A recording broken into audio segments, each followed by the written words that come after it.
तो हम लोग पहली दो वीडियोस में फर्स्ट यूनिट के ऊपर काफ़ी डिस्कस कर चुके हैं, जिसमें पहली वीडियो में हमने उसकी what is the meaning of this term human geography उसको काफ़ी डिटेल में देखा और काफ़ी उसके डिटेल में डिस्कशन के बाद हमने नेचर ऑफ ह्यूमन ज्योग्राफी पे बात की। नेचर ऑफ ह्यूमन ज्योग्राफी में हमने देखा कि कैसे naturalisation of human and humanisation of nature के दो एक्सट्रीम्स एग्जिस्ट करते हैं और उन दो एक्सट्रीम्स के बीच में कैसे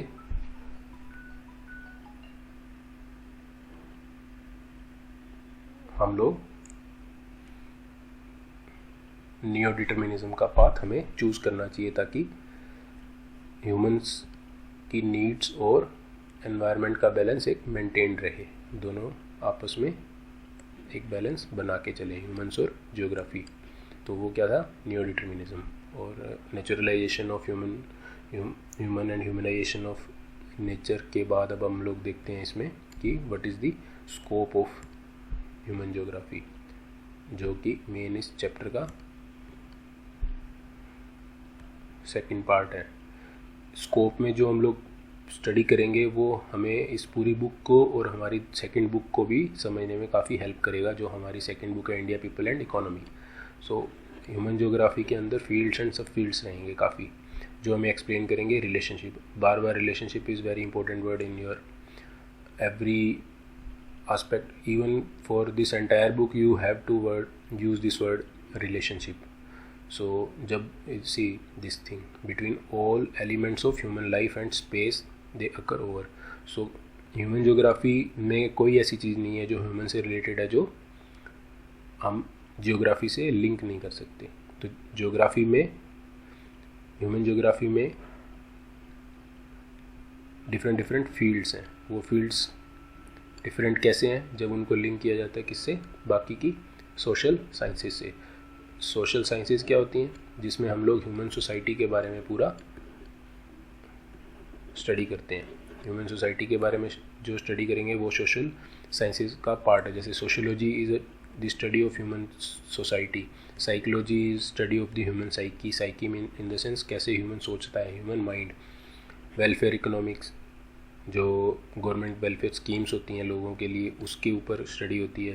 एंथ्रोपोलॉजी, कैसे ह्यूमन इवोल्व हुए, जैसे मैंने आपको डिटेल में बताया था कि कैसे स्टोन एज से हम लोग अभी डिजिटल एज में हैं, इंटरनेट की एज में हैं। तो ये क्या है, एंथ्रोपोलॉजी का पार्ट है। ये इवोल्यूशन कैसे हुआ, यानी हम लोग पहले स्टोन यूज़ करते थे ह्यूमंस, अभी इंटरनेट यूज़ कर रहे हैं। तो ये क्या है, इवोल्यूशन का पार्ट है, वो हम एंथ्रोपोलॉजी में पढ़ते हैं।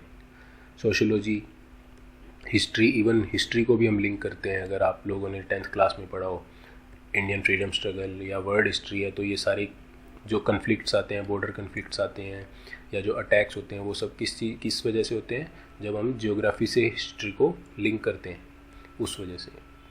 Epidemiology, epidemiology is very important in present times. जब कोविड स्प्रेड हुआ है, what is epidemiology? Epidemiology is the study of spread of diseases across the globe, यानी वर्ल्ड में डिजीजेज कहाँ पे कैसे स्प्रेड हो रही हैं, किस रीजन में कौन सी डिजीज़ ज़्यादा होती है, वो हम किस में स्टडी करते हैं, एपिडेमियोलॉजी में। तो कोविड-19 के टाइम में ये बहुत यूज़ हो रहा है वर्ड कि किस रीजन में कितना कोविड किस एरिया में स्प्रेड हुआ है, या कोई और अगर भी डिजीज़ भी है तो वो हम किस में स्टडी करते हैं, एपिडेमियोलॉजी में। आपके जो स्टूडेंट्स, आप लोगों को भी कभी सुनने में आता होगा कि कभी किसी एरिया में मलेरिया स्प्रेड हो रहा है, कभी किसी एरिया में डेंगू स्प्रेड हो रहा है, कभी किसी एरिया में कोई फीवर स्प्रेड हो रहा है, तो वो सब चिकनगुनिया स्प्रेड हो रहा है। ये जनरली होते रहते हैं मॉस्किटोज़ की वजह से। तो वो सब किसका पार्ट है, एपिडेमियोलॉजी का। पॉलिटिकल जियोग्राफी में हम लोग क्या स्टडी करते हैं कि कैसे जियोग्राफी पॉलिटिक्स को अफेक्ट करती है। जो हमारे इंटरनेशनल रिलेशंस होते हैं, हमारे बॉर्डर डिस्प्यूट्स होते हैं, जैसे इंडिया का पाकिस्तान के साथ बॉर्डर डिस्प्यूट है, चाइना के साथ भी है, तो ये सब क्या है, किसका पार्ट है, पॉलिटिकल जियोग्राफी का। और विद इन द कंट्री भी अगर देखेंगे तो क्या रहेगा, जो इलेक्शंस होते हैं एमएलए एंड एमपी के, उसमें क्या होती है, कॉन्स्टिट्यूएंसीज होती हैं। उन कॉन्स्टिट्यूएंसीज को बाउंड्री में डिवाइड किया जाता है पूरी कंट्री को। उस पर्टिकुलर आपके एरिया की एक पर्टिकुलर कॉन्स्टिट्यूएंसी रहेगी, उसमें कुछ कैंडिडेट्स इलेक्शन के लिए खड़े होंगे।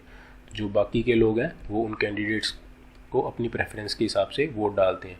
तो इस कॉन्स्टिट्यूएंसी के अंदर ही जो लोग हैं वो ही उन कैंडिडेट्स को वोट डाल सकेंगे। तो ये किसका पार्ट हो जाएगा? ये पॉलिटिकल ज्योग्राफी का। Population geography is very important for India because India की पॉपुलेशन बहुत हाई है, second in the world after China. So demography अभी अगला नेक्स्ट यूनिट इसी पे ही है पूरा का पूरा, कि डेमोग्राफी क्या रहेगा, पॉपुलेशन डिस्ट्रीब्यूशन क्या रहेगा, ये सारी चीज़ें हम लोग देखेंगे। तो पॉपुलेशन ज्योग्राफी में हम लोग क्या देखेंगे कि किस एरिया में, किस कंट्री में, या अगर वर्ल्ड की बात करेंगे तो किस कंट्री में पॉपुलेशन ज़्यादा है, किस कंट्री में कम है, और अगर इंडिया की बात करेंगे तो किस स्टेट की पॉपुलेशन ज़्यादा है और कहाँ पे कम है। और हम लोग अभी जानते हैं कि इंडिया डेमोग्राफिक डिविडेंड स्टेज में है, इसके ऊपर हम काफ़ी डिटेल में अगले यूनिट में बात करेंगे। Economic geography, what is economy we know how humans utilise resources available around, and उन रिसोर्सेज की वजह से ह्यूमन क्या करते हैं, जो भी रिसोर्सेज का हम यूटिलाइजेशन करते हैं, जितना भी रिसोर्सेज का हम यूटिलाइजेशन करेंगे वो किसका पार्ट हो जाएगा? इकोनॉमिक ज्योग्राफी का। तो उसमें क्या आएगा? ज्योग्राफिक रिसोर्सेज, उस पर्टिकुलर एरिया के एग्रीकल्चर, कौन सी एरिया में कौन सी क्रॉप फेवरेबल है, वहाँ की climatic condition, water availability, all this things. Industrial economics में क्या रहेगा? किस एरिया में इंडस्ट्रीज़ ज़्यादा हैं, साउथ इंडिया में इंडस्ट्रीज़ बहुत ज़्यादा है, उसके पीछे क्या रीज़न है, ये सब चीज़ें हम डिटेल में पढ़ेंगे। So geography of marketing, geography of tourism, geography of international trade, कि जो इंडिया है, इंडिया कैसे दूसरी कंट्री के साथ ट्रेड करता है। तो हमारा जो मोस्ट ऑफ द ट्रेड है वो साउथ में, जो साउथ के स्टेट्स हैं वहाँ पे शिप से होता है, तो वो इंटरनेशनल ट्रेड का पार्ट है। जैसे हम क्रूड ऑयल मंगवाते हैं गल्फ़ कंट्रीज़ से, गल्फ़ कंट्रीज़ में क्रूड ऑयल का प्रोडक्शन होता है जिससे हम लोग पेट्रोल और डीजल बनाते हैं, वो हम लोग कहाँ से लेके आते हैं? गल्फ़ कंट्रीज़ से।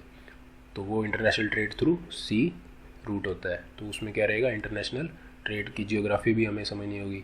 हम अपने नेबर्स को क्या क्या देते हैं, या और दूसरी कंट्रीज़ को क्या क्या ट्रेड करते हैं, क्या क्या फिनिश प्रोडक्ट्स हम लोग एक्सपोर्ट करते हैं। तो इसमें हम पढ़ेंगे क्या? Export and import.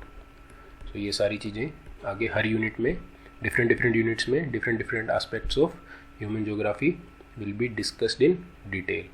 So we have seen in details about human geography, its nature, its scope. I think there will be no doubt